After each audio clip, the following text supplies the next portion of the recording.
ભોગવવા માટે ઘણીવાર ઠાકોરજી વિલંબ કરી દે. ઘણીવાર આપણને એમ લાગે કે આમ સેવા કરીએ, સત્સંગ કરીએ, બધુંય કરીએ, છતાંય જીવનમાં ઘણીવાર ઠાકોરજીની કૃપા ન થતી હોય એવું લાગે, તો માનવું કે ઠાકોરજી પ્રારબ્ધ સમાપ્ત કરી રહ્યા છે. તમારા જેટલા સંચિત કર્મો ભેગા થયેલા છે પ્રભુને આ જ જન્મમાં સમાપ્ત કરી દેવા છે. અણુવાસ્યમાં એક વાર મહાપ્રભુજી એક જગ્યાએ બહુ સુંદર ચર્ચા કરે છે. કેમ થયું કે આ વૈષ્ણવનો જન્મ છેલ્લો જન્મ છે, તો કે છેલ્લો જન્મ તો એના પાપ પુણ્યનું શું થશે, એ ક્યાં જશે, કોણ ભોગવશે? ત્યારે મહાપ્રભુજી સમજાવતા કહે છે કે એ વૈષ્ણવથી જે દ્વેષ કરતો હોય ને, એ વૈષ્ણવનો દ્વેષ કરનારા વ્યક્તિએ વૈષ્ણવના પાપ ભોગવવા પડે છે, અને વૈષ્ણવથી જે સ્નેહ કરતો હોય એ વૈષ્ણવને આ વૈષ્ણવના પુણ્ય ભોગવવાનો વારો, અને આ પાપ અને પુણ્ય બીજા ભોગવી લે છે અને આ જીવ મુક્ત થઈ જાય છે. પણ ઘણીવાર એમ લાગે કે વિલંબ થઈ રહ્યો છે, ત્યારે માનવું કે ઠાકોરજી આપણા કર્મોને સમાપ્ત કરી રહ્યા છે.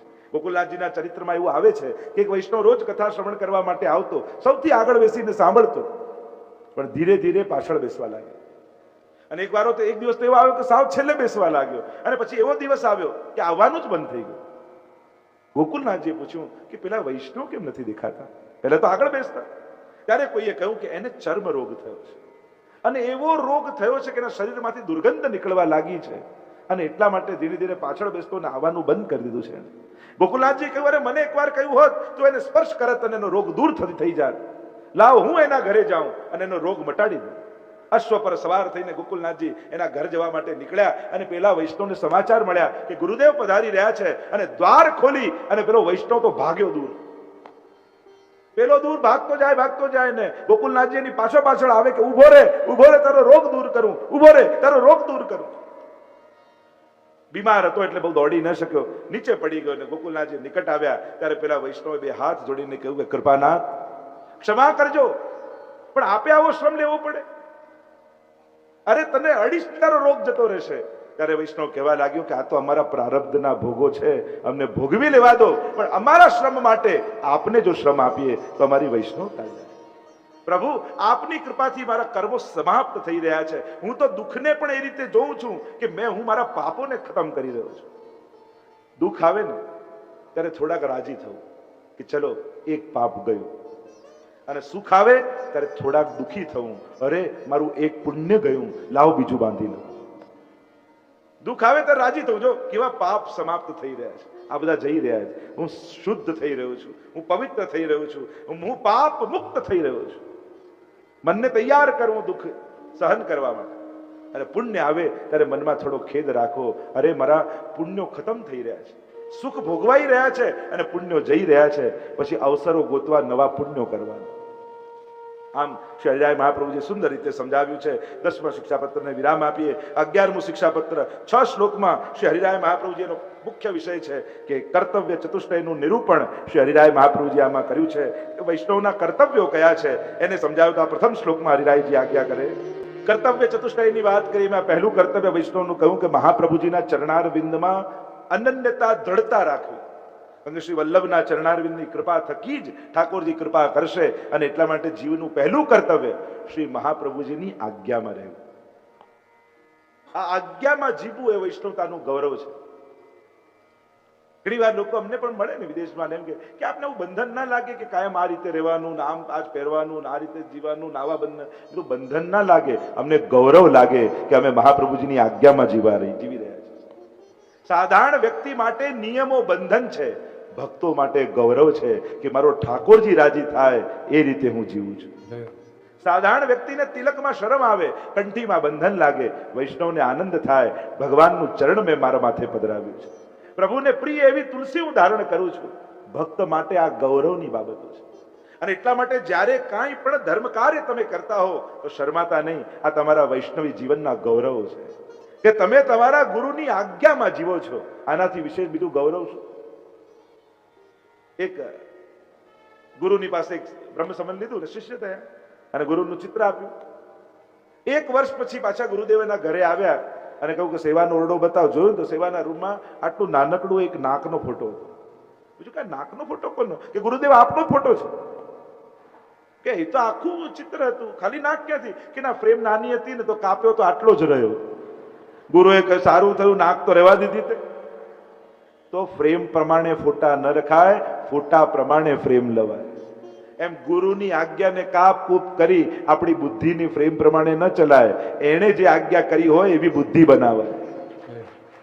આપણે શું કરીએ, આજ્ઞા કરે ને એટલે એને કાપ કૂપ મૂકીને એવો આપણી લાઈફમાં સેટલ કરી નાખીએ ને એટલે આપણને એવો ભાસ થાય કે આપણે તો આજ્ઞામાં જ છીએ ને, આપણે તો બાપની આજ્ઞા પાડીએ જ છે, પણ ક્યાંક એ આપણી જાતને છેતરવા બરાબર છે.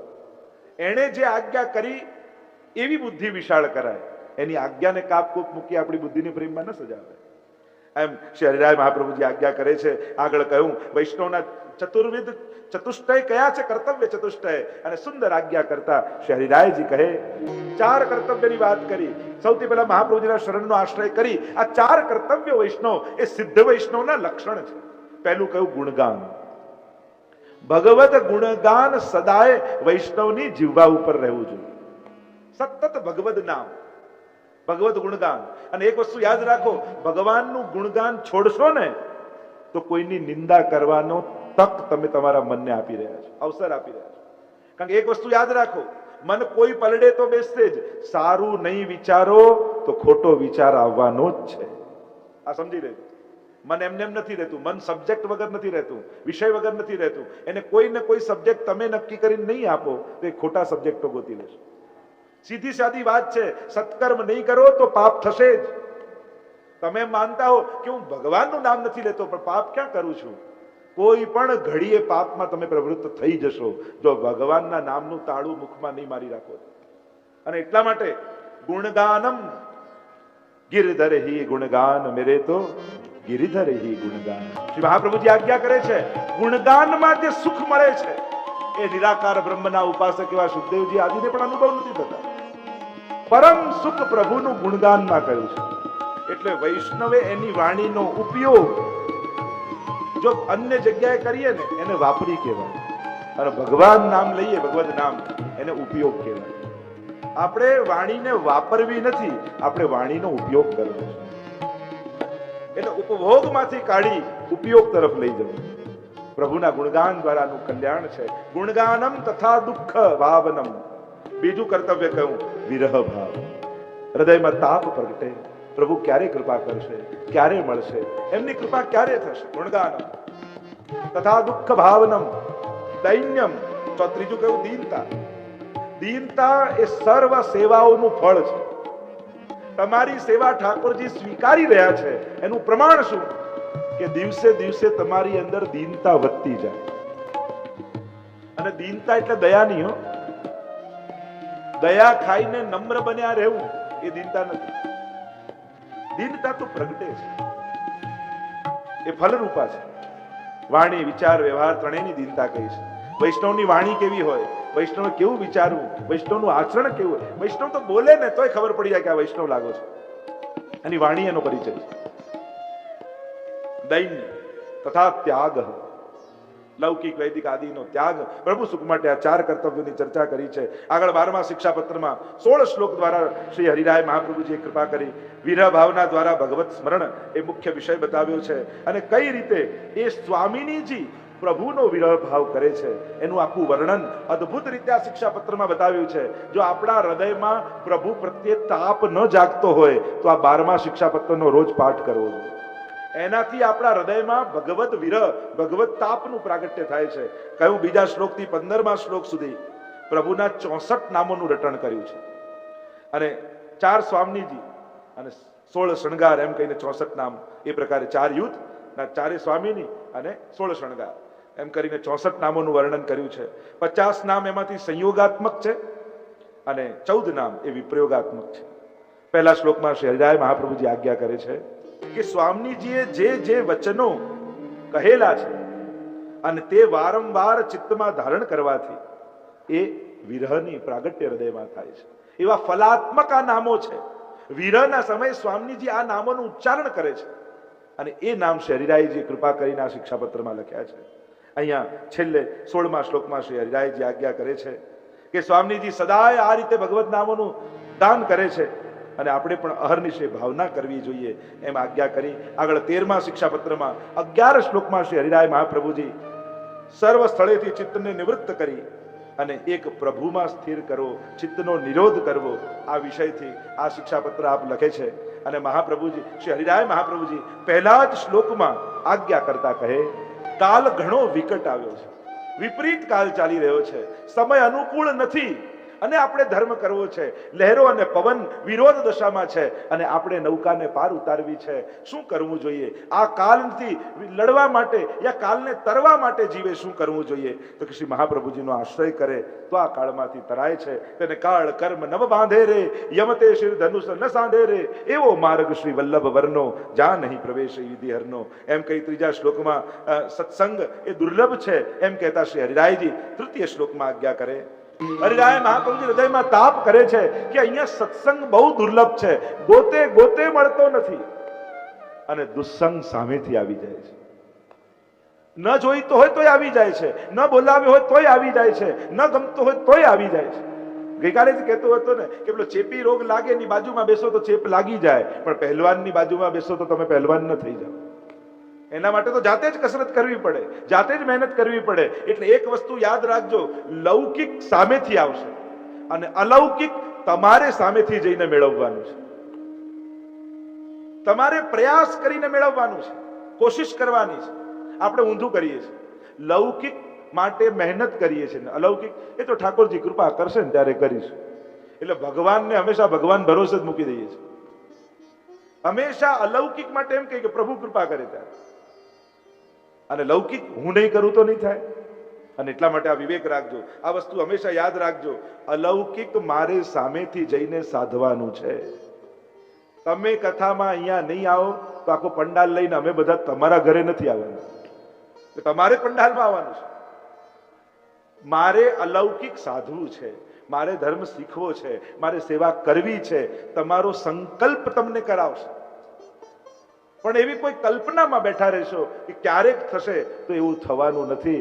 દિવસે દિવસે જવાબદારીઓ ઘટતી નથી, વધે છે. કોઈ એમ માનતું કે બસ બાળક ભણી જાય એટલે શાંતિ, અરે ના, પછી બીજી જવાબદારી, પછી એટલે કે પરણે તો શાંતિ. પરણી જાય આપણને કે બહુ આવે, ખબર પડે સાસુ લઈને આવ્યા ઘરે, તો પછી તો જવાબદારીઓ વધે જ છે. કઈ ઘટતું કાંઈ નથી, છે એના કરતા વિપરીત સંજોગો થવાના છે. અને એટલા માટે કરવું છે તો આજે જ શરૂ કરો, કારણ કે આજ કરતા વધારે પછી ક્યારે અનુકૂળતા થવાની નથી. અને એટલા માટે શરૂ કરી દે. અહીંયા હરિરાયજી આજ્ઞા કરે છે કે આ સ્વભાવ જ એવો છે, સત્સંગ ગોતે મળતો નથી. આપણે બધે ગોતવા જઈએ, કોઈ સત્સંગી, કોઈ સારો ભગવદી મળે. મેં પહેલા જ કહ્યું કે ચોપડીમાં લખેલો માણસ દુનિયામાં ગોતવા જશો તો મળવાનો નથી, પણ જેના સંગથી તમારી અંદર સદવિચારો જાગવા લાગે તો એ સત્સંગ જ છે. ગુણને ગ્રહણ કરવા, જ્યાં જ્યાંથી સદગુણ દેખાય એને ગ્રહણ કરવા. તમે એમ વિચાર કરો કે એવું ઝાડ મને કોઈ મળે કે જ્યાં કેળું, પપૈયું, ચીકુ, સફરજન બધું એક ડાળમાં ઉગે, એવું ઝાડ દુનિયામાં મળે? તો એવું ઝાડ ન મળે, પણ એક થેલીમાં તો ભેગું કરી શકાય ને બધું. તો એમ તમારી મન અને બુદ્ધિને એવી થેલી બનાવો કે જ્યાં જ્યાંથી ગુણ મળે એને ભેગા કરતા જાઓ. પણ એક જ જગ્યાએ બધા ગુણો ગોતવા જશો ને, પેલું કે ઉત્તમ મિત્ર શોધવા જાય એ મિત્ર વગરનો જ રહી જાય. એને એમ થાય કે આ ચોપડીમાં જે લક્ષણો છે એવો માણસ મારે ક્યાંક જોઈએ છે, તો એવા તો મળ્યા વગર રહી જશો, એકલા રહી જશો. પણ તમને જે ગુણો ગમે છે એ ગુણો શોધવાની દ્રષ્ટિ રાખશો ને તો એવા ઘણા માણસો તમને મળશે કે જેની અંદર આવા ગુણો ક્યાંક ક્યાંક એક એક એક એક મળશે. બધું એકની અંદર કલ્પના ન કરો. અને એટલા માટે સત્સંગ માટે પ્રયાસ કરજો, સેવા માટે પ્રયત્ન કરજો. મારે પધરાવા છે, મારે સત્સંગ કરવો છે એવો આગ્રહ રાખજો. આગળ 10મા શ્લોકમાં શ્રી હરિરાય મહાપ્રભુજી કહે છે, જેને ક્યારે દુઃખનો અનુભવ કર્યો નથી એવા પ્રભુ પાસે જઈને તમે જ્યારે દુઃખની વાત કરો છો ત્યારે એમને દુઃખ સમજમાં નથી, કારણ કે એને જોયું જ નથી દુઃખ, એને દુઃખ અડતુંય નથી, એને સ્પર્શતું નથી. પરમાનંદ રૂપ પરમાત્મા છે. અરે તમારા જીવનમાં દુઃખ આવે ને વાત કરો, ભગવાન માટે દુઃખ, મોહ, મમતા, માયા આ બધું સમજવું ભગવાન માટે અઘરું છે, કારણ કે એ તો આનંદ રૂપ છે. આનંદ માત્ર કરપાદ મુખોદરાદી. અને એટલા માટે ક્લેશયુક્ત થઈને બને તો પ્રભુ પાસે ન જાઓ, પ્રસન્ન થઈને જાઓ. કૃષ્ણની આ સ્મરણ કરો, એ કરુણાવાન છે અને કરુણાને કારણે એ તમારા સર્વ દુઃખોને હરી લેશે. એમ કહી આગળ 14મા શિક્ષાપત્રમાં 7 શ્લોકમાં દુસ્સંગથી બચવા અન્યાશ્રયનો ત્યાગ એ મુખ્ય વિષય સાથે શ્રી હરિરાય મહાપ્રભુજી ચર્ચા કરતા ચોથા શ્લોકમાં આજ્ઞા કરે. મહાન વિદ્વાન એવા શ્રી આચાર્ય ચરણ અને તેમણે જે કહ્યું કે જીવ અધ્યાસ સ્વશરીરાદો, અનેક અધ્યાસોથી જે જીવ બંધાયેલો છે એને ભગવત સંબંધથી મુક્ત થાય છે જીવ, એમ કહી આગળ 15મા શિક્ષાપત્રમાં 8 શ્લોકમાં શ્રી હરિરાય મહાપ્રભુજી ભગવત સ્મરણ એ વિષય સાથે પત્ર લખી રહ્યા છે. પહેલા શ્લોકમાં હરિરાયજી આજ્ઞા કરે છે, જે જીવનો ઠાકોરજી અંગીકાર કર્યો છે અને એ જીવ સદાનંદનો થયો છે તો એના જીવનમાં લેશ માત્ર પણ દુઃખ રહી શકતા નથી. કારણ કે તમે આનંદના થયા છો, પ્રભુના થયા છો, અને પ્રભુ તમારા સર્વ દુઃખોને હરનારા છે, એ હરલી લેશે. જેમ કીટ ભ્રમર ન્યાય કીટક ભ્રમરનું ચિંતન કરતા કરતા ભ્રમર રૂપ બની જાય છે, એમ જીવ આનંદ રૂપ પરમાત્માનું સ્મરણ કરતા કરતા આનંદ રૂપ થઈ જાય છે. અને એટલા માટે તમે ભક્તોના ચરિત્રને જોશો, વાંચશો તો તમને એમ લાગશે કે એમના જીવનમાં દુઃખ છે, પણ ભક્તોને દુઃખ સ્પર્શતો નથી. કુંભનદાસના જીવનમાં વાંચશો તમને એમ લાગશે કે અમને ભોજન કરવાય નથી, પણ એ દુઃખ તમારી દ્રષ્ટિનું છે, કારણ કે તમારી દ્રષ્ટિ લૌકિક છે. કુંભનદાસને દુઃખ સ્પર્શતું નથી. એમ આ સદાનંદ એવા ઠાકોરજીનું સ્મરણ કરવું. 7મા શ્લોકમાં શ્રી હરિરાયજી સમજાવતા કહે, ભક્તના જીવનમાં દુઃખ કેમ આવે છે? કારણ કે પ્રભુના મહાત્માને જાણતો નથી, પ્રભુના સ્વરૂપ સામર્થ્ય સ્વભાવને જાણતો નથી. તો એટલા માટે તે મહાત્મ્યનું દર્શન કેમ થાય? તો કહ્યું કોણ કરાવે? દયા નિજ મહાત્મ્યમ કરીશન પ્રકટમ હરિ વાણ્યા યદા તદા સ્વાસ્યમ પ્રાદુર્ભૂતમ ચકારહી. કે સ્વયં ઠાકોરજીને એમ થયું કે મારું મહાત્મ્ય આ જગતમાં કોઈ વર્ણન કરવા માટે સમર્થ નથી, એનું જ્ઞાન સમર્થ નથી કે મારા સ્વરૂપનું વર્ણન કરી શકે. પછી કઈ રીતે મારું મહાત્મ્ય પ્રગટ કરું? અને જ્યારે કોઈ સમર્થ ન દેખાયું તો પ્રભુ પોતે દયા કરી અને ભૂતલ પર શ્રી મહાપ્રભુજી સ્વરૂપે પધાર્યા. એ જ પ્રભુ વલ્લભ રૂપે આવ્યા, અને એટલા માટે શ્રી વલ્લભના સ્વરૂપનું સ્મરણ કરવું જીવ, અને તો જ પ્રભુના મહાત્મ્યનું જ્ઞાન જીવને થાય શ્રી વલ્લભના આશ્રય માત્રથી, એમ કહી અને અહીંયા આ 15મા શિક્ષાપત્રને વિરામ આપી 16મા શિક્ષાપત્રમાં 10 શ્લોકમાં ચિંતા નિવૃત્તિના વિષયની સાથે શ્રી હરિરાય મહાપ્રભુજી 10 શ્લોકમાં આ શિક્ષાપત્ર લખે છે. અને પહેલા અને બીજા શ્લોકમાં શ્રી હરિરાય મહાપ્રભુજી સમજાવે કે પહેલા પ્રભુના સ્વરૂપનું વર્ણન કરતા કહ્યું કે શ્રી યશોદાજીની જે અતિ પ્રિય છે, જે અતિ શોભાયમાન છે, જે નંદજીના પુત્ર છે, જે વ્રજના પતિ છે, એવા પ્રભુ શ્રી મહાપ્રભુજી રૂપે પણ એ જ પધાર્યા છે. એ સદા ભક્તોના હૃદયમાં બિરાજેલા છે આવા ઠાકોરજી, અને આવા ઠાકોરજી હૃદયમાં બિરાજ્યા છે. અને એટલા માટે વૈષ્ણવે યથાશક્તિ સ્મરણ કરવું, સેવા કરવી અને તાદર્શી વૈષ્ણવનો સંગ કરવો, પ્રભુની સેવામાં રહેવું, એમ વારે ઘડીએ હરિરાય મહાપ્રભુજી આજ્ઞા કરે છે. કારણ કે સેવા દ્વારા જ તત સંસાર દુઃખસ્ય નિવૃત્તિ બ્રહ્મ બોધન, તમારા સંસારની નિવૃત્તિ થશે અને બ્રહ્મનું બોધન થશે, દુઃખોની નિવૃત્તિ થઈ જશે. સેવા યથાશક્તિ કરવી. જો આપણે ત્યાં સેવાનો પ્રકાર અષ્ટયામની જે આપણે ભાવનાનો વિચાર કર્યો હતો, પણ મુખ્ય 4 ભાવે પુષ્ટિ માર્ગમાં સેવા થાય છે, 4 ઉપચારથી, 4 પ્રકારથી. આપણે જ્યારે સેવાક્રમ જોઈએ આપણા 12 માસનો, તો મુખ્ય આ 4 પ્રકારના ઉપચાર આપણે કરતા હોઈએ છીએ. એક બાલોપચાર, બીજું ગ્વાલોપચાર, ત્રીજું વેદોપચાર અને ચોથું બ્રહ્મોપચાર. આ 4 પ્રકારના ઉપચાર આપણે કરીએ છીએ. સૌથી પહેલા બાલોપચાર. આપણે ઠાકોરજીની સેવા કઈ રીતે કરીએ? તો કે એક નાનું બાળક ઘરમાં હોય અને જે રીતે એના પ્રત્યેનો વિવેક આપણે રાખીએ છીએ એવો ઠાકોરજી માટે રાખો, નાના બાળકનો ભાવ રાખો. આ બાલોપચાર કરે. અને એટલે જ આપણે ત્યાં જુઓ ને, ઠાકોરજીને વાઘા વસ્ત્ર એવા આવે, પ્રભુને દૂધની કટોરી આદિ ધરાય, પ્રભુને આપણે શિંગાર એ રીતે ધરીએ, પોઢાવીએ એ રીતે. એક નાનું બાળક જેમ ઘરમાં રહેતું હોય, એને ઠંડીના સમયે ઠંડી લાગે એટલે આપણે ગરમ રૂઈ આદિના વસ્ત્રો, આત્મસૂટના વાઘા આદિ ધરાવીએ, ગરમીના સમયે ગરમી લાગે એટલે પંખો નાખીએ, છટકાવ કરીએ, અત્તરનો ચંદન શ્રીઅંગમાં સમર્પિત કરીએ, ફુવારા ચલાવીએ. આ બધા બાલોપચારના પ્રકાર છે. એક બાળક જેમ ઘરમાં રહેતું હોય અને માતા પિતા એનો જે સુખનો વિચાર કરે, કારણ કે જાતે પોતાનું કરી શકતો નથી, એટલે જેના ઘરે હોય એ એનું બધું કરી આપે, અને એ બાલોપચાર. બીજું ગ્વાલોપચાર. અમારા ઠાકોરજી બાલક તો છે પણ ગ્વાલ પણ છે, અને એટલા માટે ઠાકોરજી ગૌચારણ કરવા જાય, ઠાકોરજી આજે પાસે ગાય રાખવામાં આવે, મત મત પ્યાવત ઘૈયા, ઠાકોરજીને ઘૈયા પાન કરાવવામાં આવે, દૂધ ગોળીને પાવામાં આવે, અને એ પ્રકારના ગૌચારણ આદિના મનોરથ થાય. કારણ કે આપણા ઠાકોરજી બાલક છે, પણ બાલકની સાથે વ્રજમાં એ ગ્વાલ પણ છે. એમનો વ્યવહારિક ક્રિયા એ ગ્વાલની છે, અને એટલા માટે સેવાના ક્રમમાં એમનું ગ્વાલપણું પણ પ્રધાન રૂપે બોલે છે. ક્યાં એક ગોવાળિયાનું જીવન જે રીતે હોય એવું આપણા ઠાકોરજીનું છે, એ રોજ ગોચારણ કરવા પધારે. ત્રીજું, બ્રહ્મોપચાર. ઠાકોરજી બાલક છે, ગ્વાલ છે, પણ બ્રહ્મ પણ છે, જગતનો નાથ પણ છે. અને એટલા માટે આપણે ત્યાં પંચામૃત આદિ ઉત્સવમાં, જયંતિ આદિમાં થાય એક બ્રહ્મ જેમ રહે અને એના માટે જેવો અહોભાવ રાખીએ એવો અહોભાવ રાખીએ છીએ. અને ચોથું, વેદોપચાર. વેદમાં જે જે વિધાનો કયા છે એ બધા વિધાનો દ્વારા પણ ભગવત સેવા થાય. આપણે ત્યાં જ્યેષ્ઠાભિષેક થાય, મંત્રોપચાર કરીને જ્યેષ્ઠાભિષેક આદિના અભિષેક ઠાકોરજીનો કરીએ છીએ, પંચામૃત આદિ કરીએ છીએ, અભ્યંગ આદિ કરીએ છીએ. વેદમાં જે ઉપાસના પદ્ધતિઓ, પૂજાની પદ્ધતિઓ પણ આપણે ત્યાં છે. અધિવાસન આદિ કરીએ છીએ, નવી વસ્તુ લાવીએ. પૂજનનો અનેક પ્રકાર આપણે ત્યાં છે. સ્નાન યાત્રા આદિ થાય, ચંદન યાત્રા આદિ થાય. એટલે વેદમાં પણ જે વિધાનો કહેલા છે એ બધા વિધાનોનો પણ ઉપચાર છે. આમ 4 ઉપચારે આપણે ત્યાં ભગવત સેવા આપણે કરીએ છીએ. એટલે આ ચારેયનો વિવેક રાખો. આ ચારેયના સંમિલિત ભાવથી આપણા સેવાનો ક્રમ બને છે. આમ કહ્યું કે પ્રભુને આ રીતે લાલ લડાવવા, ભગવદીઓનો સંગ રાખવો. અને એમ કહી જ્યારે થયું કે આ બધા વૈષ્ણવ છે, જીવો છે, તો ભિન્ન ભિન્ન પ્રકૃતિ વાળા કેમ છે, જુદા જુદા કેમ છે, ત્યારે શ્રી હરિરાય મહાપ્રભુજી 5મા શ્લોકમાં આજ્ઞા કરતા કહ્યું કે 3 પ્રકારના જીવો છે, તામસ, રાજસ અને સાત્વિક. આ 3 પ્રકારની વૃત્તિ વાળા છે. પણ જે જીવ પ્રભુનો થયો છે, ઠાકોરજી એની પ્રવૃત્તિ અને પ્રકૃતિ બંનેને જોતા નથી અને એનો પોતાનામાં નિરોધ સિદ્ધ કરી લે છે.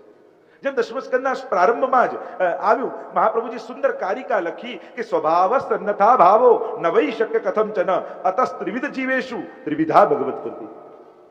કે જીવ એનો સ્વભાવ બદલી શકતો નથી.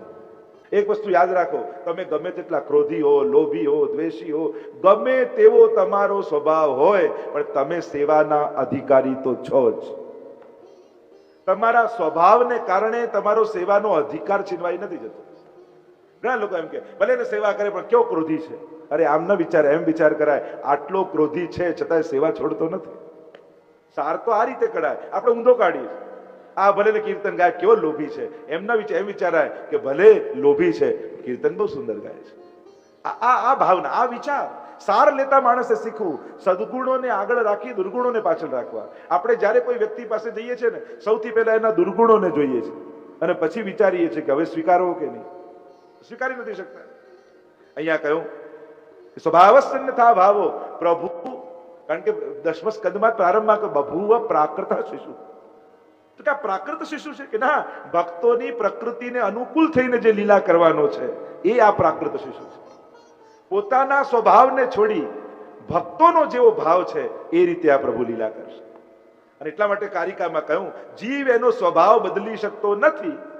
અને 3 પ્રકારના જીવ છે, તામસ જીવો, રાજસ જીવો, સાત્વિક જીવો. અને દશમસ્કંદની લીલા એ તો નિરોધ લીલા છે. એટલે કે પ્રભુ જે કંઈ કરશે એનું એક જ કારણ હશે કે ભક્તનો ભગવાનમાં નિરોધ થાય. તો હવે જુદા જુદા પ્રકારના જીવોનો નિરોધ કઈ રીતે થાય? તો ઠાકોરજી કે હું જીવને નહીં બદલું, પણ હું પોતે તામસ લીલા કરીશ, રાજસ લીલા કરીશ, સાત્વિક લીલા કરીશ. હું પોતે એવી લીલા કરીશ ભક્તો જેવી. એટલે તામસ લીલા ઠાકોરજી કરે ને, એટલે તામસ જીવોને એમ થાય કે આ તો અમારા જેવો ઠાકોર છે, એટલે એની આસક્તિ એમાં થઈ જાય. રાજસ લીલા કરે એટલે ભક્તોને એમ થાય આ તો અમારો ઠાકોરજી છે, એટલે રાજસ ભક્તોનો નિરોધ થાય. સાત્વિક લીલા કરે એટલે સાત્વિક ભક્તોને નિરોધ થાય. એટલે 10મા સ્કંદની લીલામાં મહાપ્રભુજી સમજાવે છે કે પ્રભુ ભક્તને નહીં બદલે, પણ ભક્તોની પ્રકૃતિને અનુકૂળ લીલા કરશે. અને એટલા માટે સુબોધનીમાં આ તામસ લીલા, રાજસ લીલા, સાત્વિક લીલા આમ પ્રકરણ વિભાગ બતાવ્યા. ચતુર્ભિશ્ચ ત્રિભિશ્ચ તથા ષડભી વિરાજતે યૌસૌ પંચધાર હૃદય. એમ આખી કારિકા છે. અહીંયા પણ હરિરાયજીએ જ સમજાવ્યું, પ્રભુ ભક્તનો નિરોધ કરનારા છે.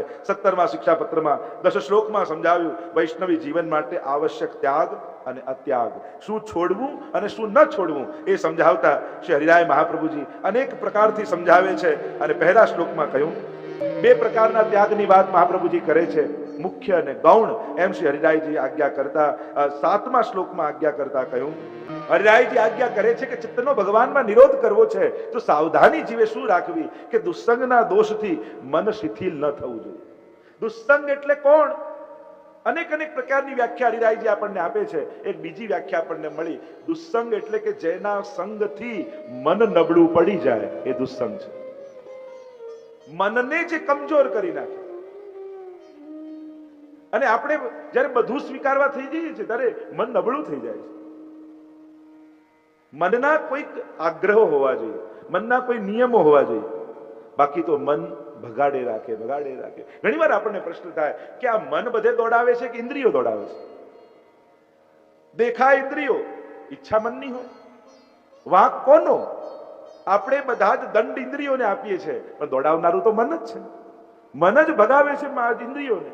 મનને આ ઈચ્છા થઈ તો આમ જાય, મનને આ ઈચ્છા થઈ તો આ જાય. વાંક કોનો? ઇન્દ્રિયનો કે મનનો? આપણે બધા જ ઇન્દ્રિયોનો વાંક કાઢીએ. આની આંખ આવી, આની જુબાન આવી, આના કાન આવા, આના હાથ પગ આવા, પણ મૂળ વાંક તો મનનો છે કે જે ભગાડી લઈ જાય. એમ હરિરાય મહાપ્રભુજી આપણને સમજાવે છે કે આ મન કઈ રીતે નિગ્રહ થાય એનું વર્ણન કરતા કહ્યું, દુસ્સંગથી મન શિથિલ થાય છે. એટલે એવાનો સંગ કરજો જે મનને પ્રબળ કરે. ના, આપણાથી આ ન ખવાય એટલે નહીં જ ખાવા.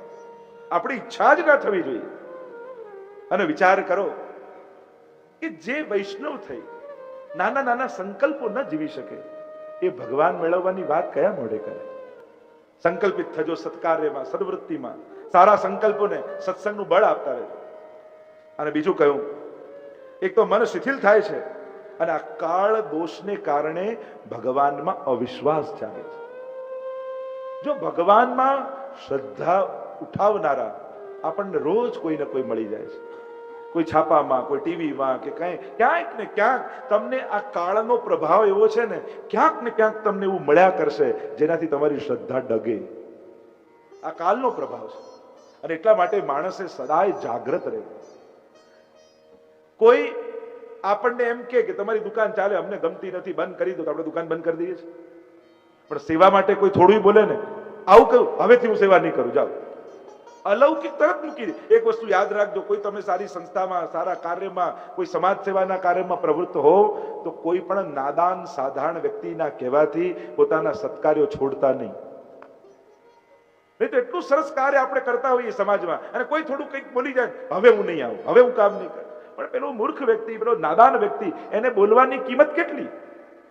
અને કોઈ નાદાનના કહેવાથી હાથમાં આવેલું પુણ્ય છોડી દેશો તો નુકસાન તમારું જ થશે. અને એટલા માટે સદવૃત્તિ ને સદપ્રવૃત્તિ કોઈ પણ સાધારણ મૂર્ખ વ્યક્તિના કહેવાથી છોડવી નહીં. આપણે લૌકિક છોડતા નથી, અલૌકિક કેમ છોડી દઈએ છીએ? નહીં છોડવું, આપણું સૌભાગ્ય છે. અને એટલા માટે મનમાં અવિશ્વાસ પેદા થાય એવું આ કાલ ચાલી રહ્યો છે. ભગવાન પર ભરોસો બેસવો અઘરો થઈ જાય ઘણી વાર. કે જ્યારે એ રીતે દ્રષ્ટિકોણો અને સામેથી એવા દ્રશ્યો મળવા લાગે તો આ કાલનો પ્રભાવ જાણવો. એમ કહી હરિરાયજી અનેક પ્રકારથી સમજાવે છે.